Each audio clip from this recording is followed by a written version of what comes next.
afternoon, folks. This is another episode of Sobering Truth, where we seek to lower the reputation of alcohol in the court of public opinion. And today, we're going to have Miss Iris Stevens on remotely. There's Iris. Iris, what do you got for us today? Well, we've talked about alcohol all of this time, but something I have very little experience with are friends and acquaintances that drink who don't also smoke pot, or I'll put it the other way around. They smoke pot and they also drink. So I thought it would be good if we kind of looked at that because they have a lot of the same effects pot does with alcohol. And now that we've got so many states who are legalizing recreational marijuana, Arkansas has not done that. Arkansas has legalized medical marijuana, and you can get cards and take it to a store and you can get marijuana products. But we haven't done the legalization of recreational pot yet. I assume that's coming at some point. And so I thought maybe we should look at that. Now, I think you have too, Joyce. So what did you find? Well, I was looking in how it affected employment, um, and it there's one article that was cited a study from the Journal of Occupational and Environmental Medicine. Stated that 55 those people that used marijuana that tested positive for marijuana, actually it was postal workers, they were 55% more industrial accidents with those people, 85% more injuries, and 75% higher absenteeism rates than those who didn't test positive for marijuana. Now, Was that where they actually even allowed testing? Because in some of the stuff that I looked at, in some states, you're not even allowed to test for it, which sounds insane, frankly. it does, and I read that with the federal, it's still not legal at the federal level. So it's sort of a mishmash with the states. And frankly, if I were an employer, I would not want anyone to be doing that because the employer probably would be liable if, say, if they were driving some heavy machinery, their employee, and they couldn't test them for marijuana, well, they could be sued into the next century for that. I agree with you. And I think I read where, like New York was one of those states that they don't even test for it. I think it's illegal, except in one instance. And that's because federal guidelines supersede state guidelines in certain areas. And that one of those is, long haul trucking. And they can test and not be against New York law for Right. that. And obviously, that would be important. I mean, those trucks are huge, and I don't even like driving behind them or beside them. So I can't even imagine believing that I would have truck drivers out there that would be high on pot. I know. And say if a person worked at a factory, you know, those places can be dangerous, even though they've made them much safer, over the years. But still, people have accidents in, even when they're not on drugs or anything. So it's to me, it's just asking for trouble. Yeah, I I think do you have some stats on some of the types of accidents that they have and the percentages for some of that? I thought I'd seen some stuff that you sent me. You probably were saying where they had 55% more industrial accidents there. Well, that's scary because Yes, it industrial is. accidents, when you see those industrial accidents, lots of times you see death, for those Right. you caught up in machinery and stuff. And I know my dad was a farmer, and there was so much equipment around that could kill you very quickly if you weren't paying attention, if you weren't all there. So I Right. can imagine working in a steel mill or someplace like that. You have to have your wits about you. And we talk about American excellence. Well, it's going down the tubes with, drug use, alcohol. How can we become excellent when people are high or drunk on the job? Well, and to another way is another thing that I thought about is, you can tell when somebody comes to work and they've been drinking. The smell is there. True. Um, I don't know. I will admit I haven't been around enough pot to know how easy it is to tell if somebody's been smoking it long enough for it still to have an effect, but maybe they're able to come to work. I don't know about that. So, is there a way to know if somebody has been, is really has been using pot, but maybe is not so impaired that it's not obvious, but it would impact there because I've got statistics on there, reaction times and things. So, what would you do about that? I can't even imagine having a business and having to watch out for something like that. I know they have so much on their shoulders anyway, and I read several in my research. I read several articles that said that marijuana can stay in your body in a urine test. I don't know about blood test, but for 30 days, up to 30 days. Hmm. So I don't know if they're still impaired, but I read some things where the ones that use it on a regular basis, especially the young people. One of the articles said it's like lead poisoning. They can lose up to 8 points on their IQ, and over a long time, that's going to stick with a person. It's going to affect them. Well, I know that they have looked at that with their, they have done a certain amount of study. At one point, we were all told that pot was harmless. You could smoke pot and there weren't any problems. You wouldn't have any problems with it. But, there are several, they have realized over the last 40 years when, as far as I know, that's when they really started smoking pot pretty heavily, even though it goes back to I think there was a movie in the 30s. I can't remember the name of it right off. Reefer madness. Yeah, Reefer Madness. So it's been around forever. But I know that they have done studies since the 90s, especially about its effect on kids, and they do lose intellectual ability, and Hmm. they lose um, incentive and the drive to do things. But I thought it was interesting. One of the resources that you had mentioned, I thought it lists these that they have researched and found out that marijuana, and I have seen reports about this, triggers psychological problems sometimes. Some severe psychological problems. Long term use destroys motivation, ambition. It has a damaging effect on adolescent brain development, and we know about that. A friend and I taught school since the 80s together, and we used to talk about parents who were using pot and their kids were around it. And we used to talk about the fact that those kids were not going to be what they could be if their parents hadn't used it. And we know some of the kids then grew up to use it. And true enough, they weren't. It impairs learning, memory, impulse control. It increases respiratory diseases. And that's why one of my bugaboos about medical marijuana was the fact that if they're going to allow medical marijuana, why do they allow smoking? Because even though the edibles and things have problems, the smoking is what we have tried to stop in other areas. We have essentially stamped out a lot of tobacco smoking, but yet they seem to think it's okay with marijuana.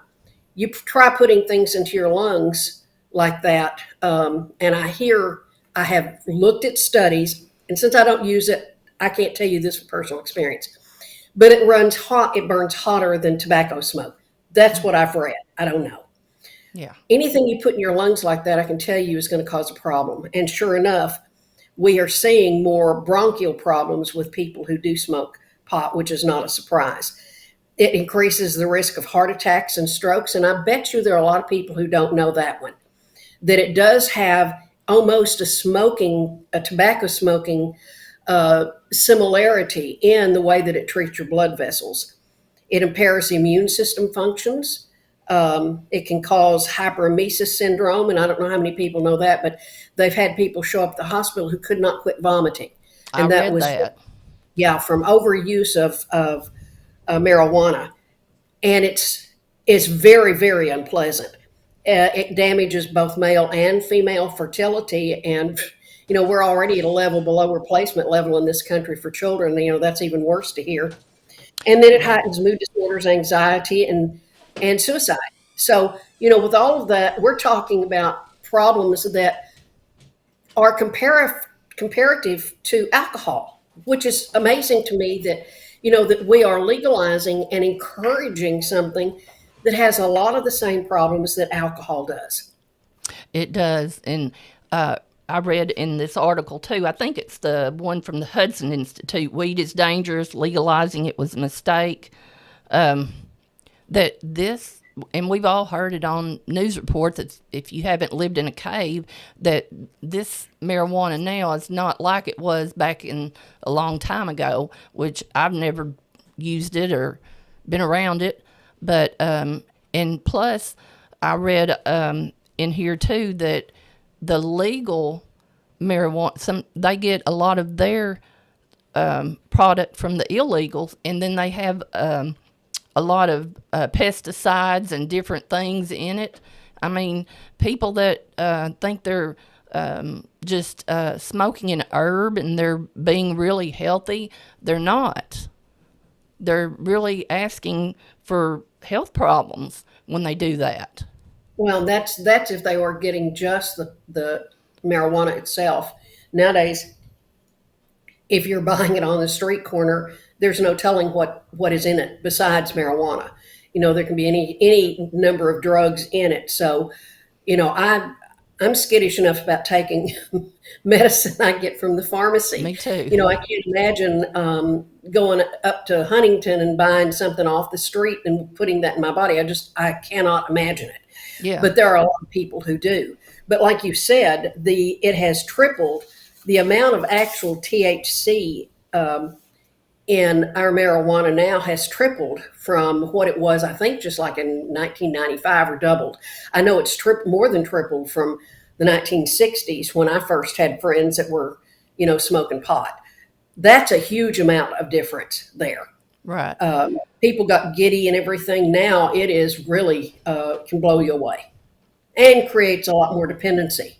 People Right. used to say marijuana didn't create dependency, but it does now. It does with this new, and it's money. They always say follow the money.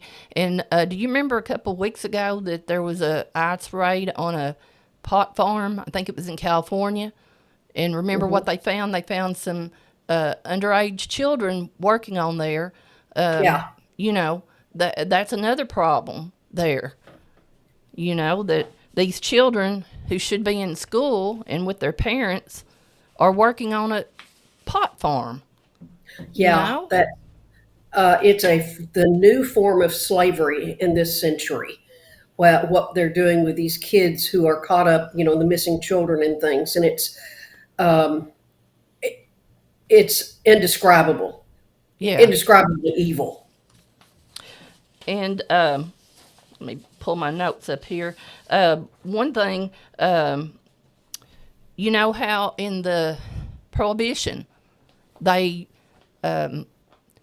put out and I think it's a myth. You and I have talked about, oh, Prohibition caused a lot of crime, Al Capone and all that, on and on and on. Well, in this one article, it says legal weed remains a magnet for crime too. The Federal Reserve Bank of Kansas recently found that most states that legalize recreational marijuana experienced an average of 13% increase in arrest and a staggering 35% in chronic homelessness.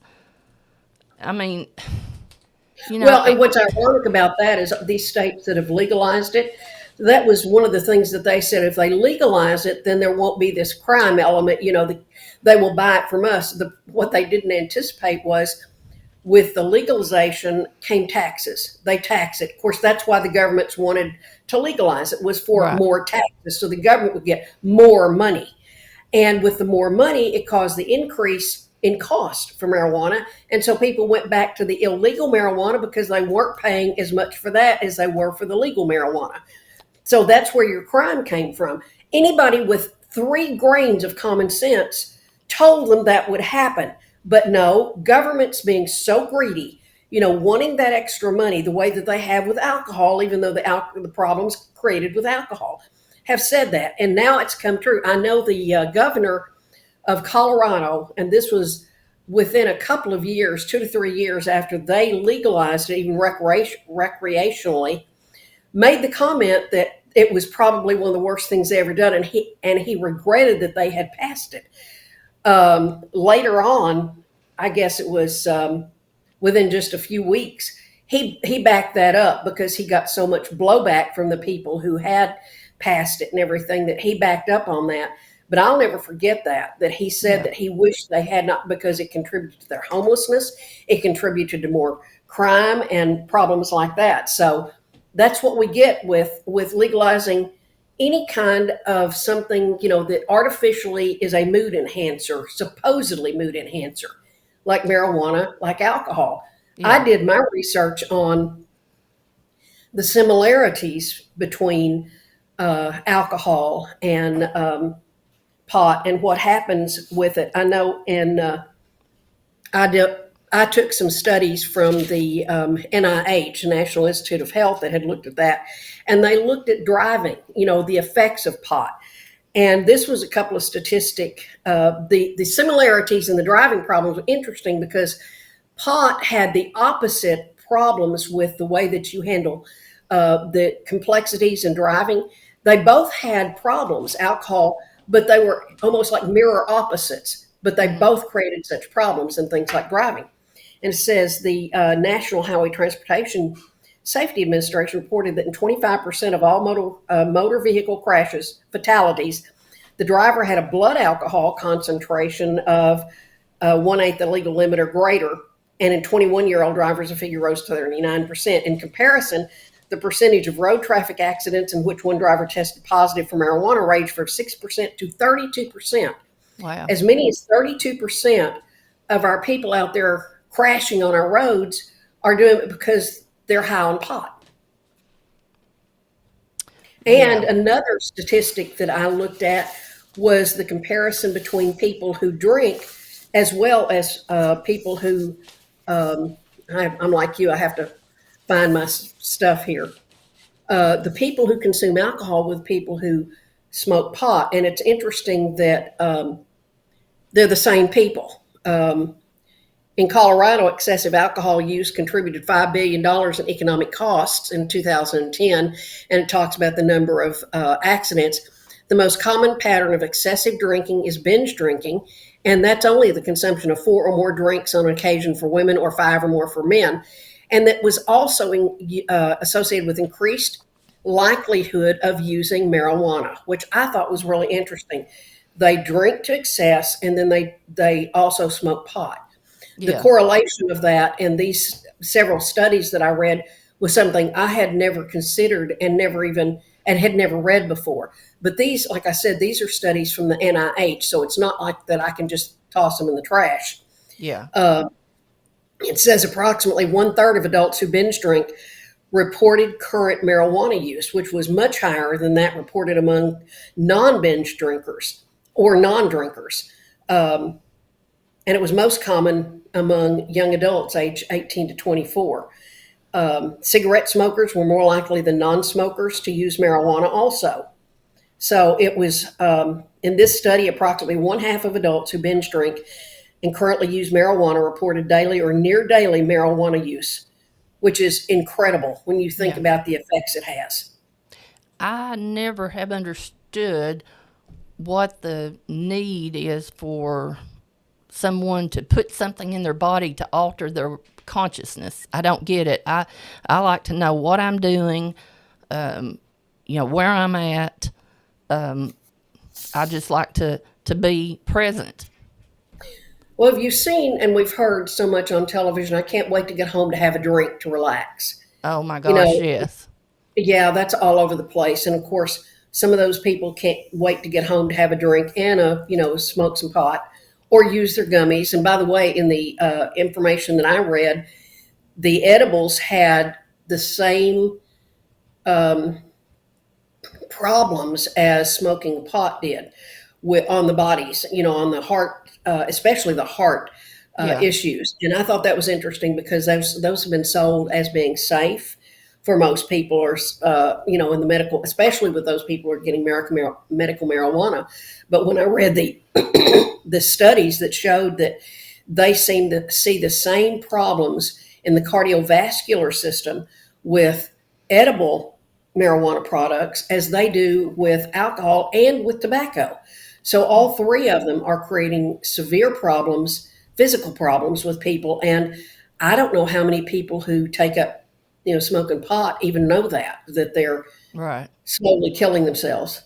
And then gummies, that's candy. What if a child got a hold of it and ate? Well, that's been a problem with kids. I've had kids in the hospital that got a Right. hold of the parents' gummies.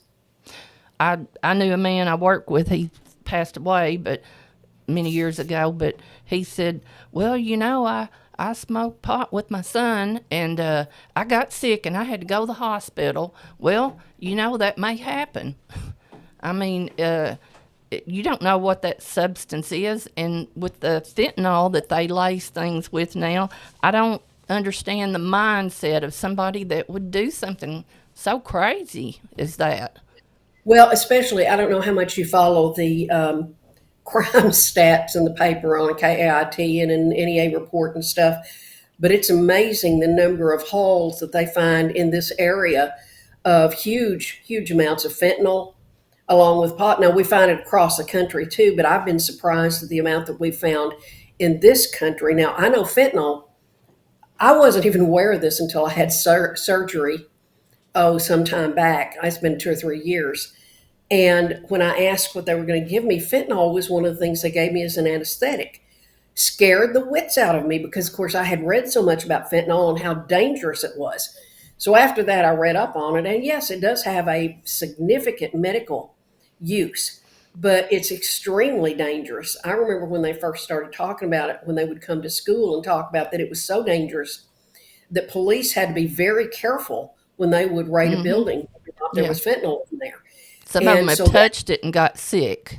yes, and so that's what I was remembering. Yes. I didn't know that they were using actually legitimate processes in the hospital, so it has a legitimate purpose.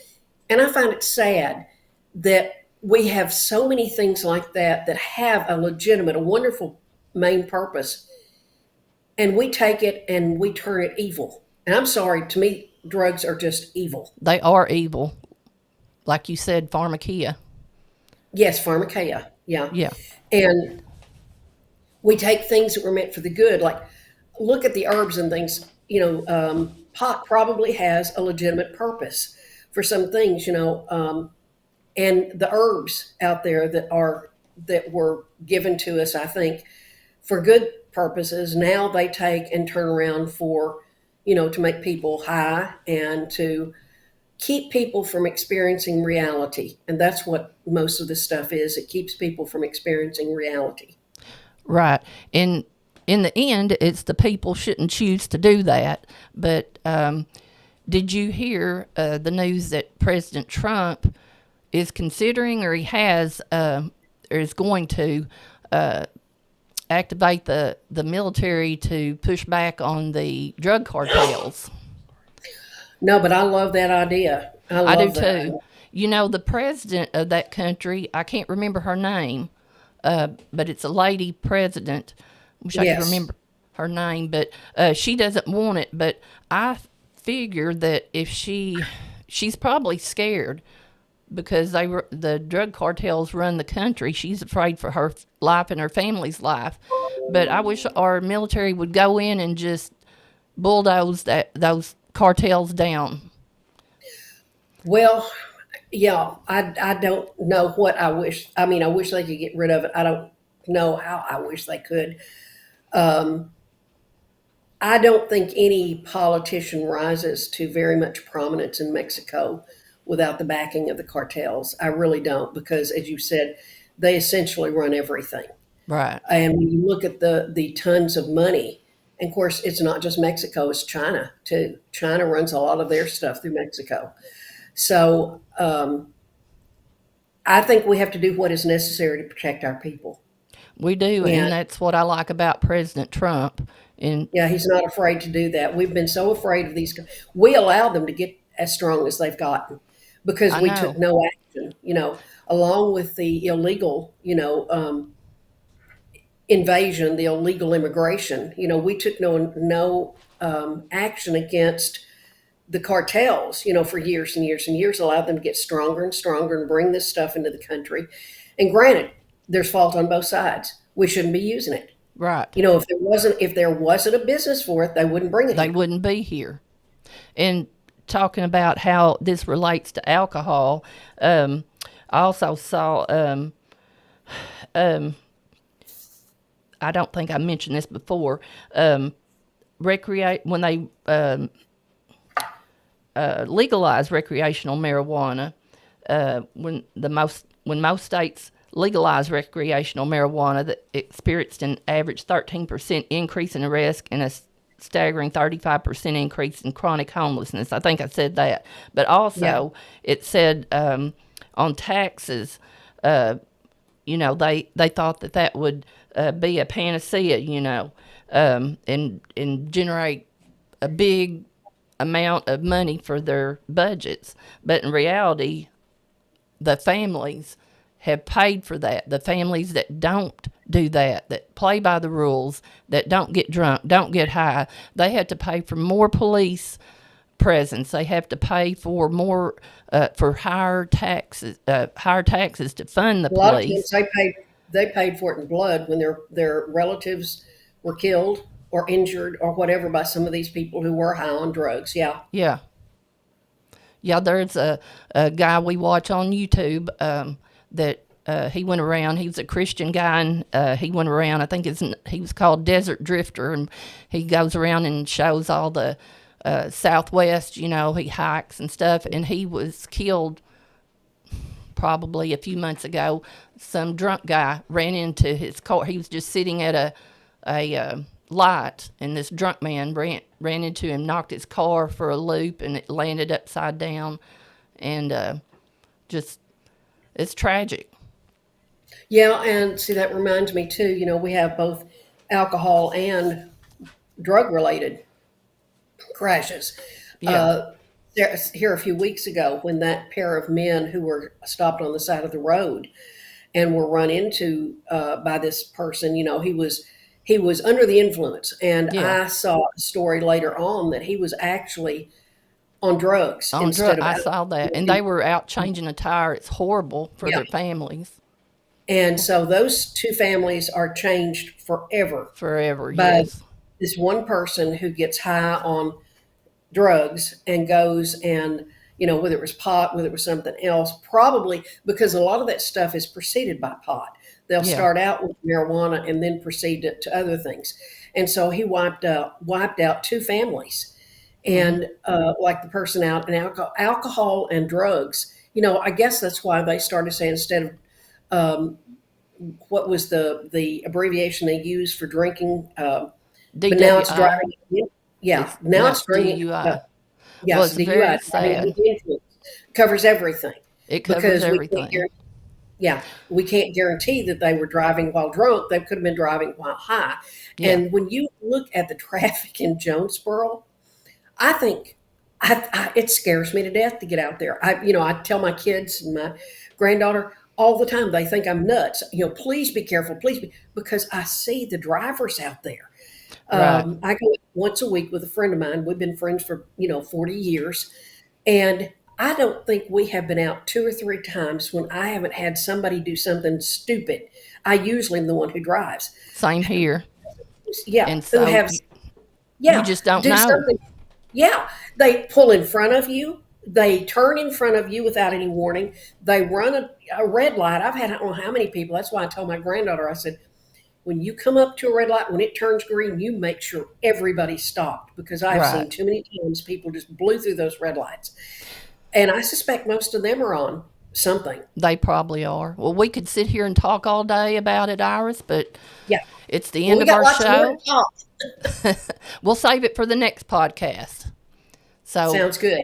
I want everyone, if you can, put a comment down below. Tell us what you'd like to see, what kind of content you'd like to see. Tell us what you thought about this episode. And Yeah, give us your own experiences, yes, and you know, one with more some of thing, these issues. if you want Bob's book, The High Cost of Getting High, call 870-910-0464 and he'll send you one free.